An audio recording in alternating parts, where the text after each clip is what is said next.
বৌমা, কি ব্যাপার? হ্যাঁ, তোমার এখনো আশেপাশে কাজ শেষ হয়নি? এই তো মা, এক্ষুনি হয়ে যাবে। ঘড়িতে কটা বাজে? 10টা হয়ে গেল।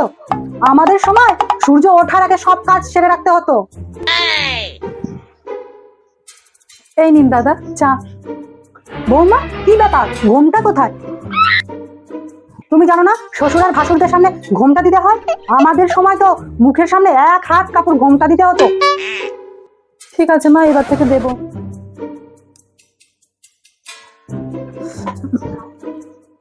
মনি, এই যে তাড়াতাড়ি চলো, আমি রেডি। বৌমা, তুমি খোকার নাম ধরে ডাকলে?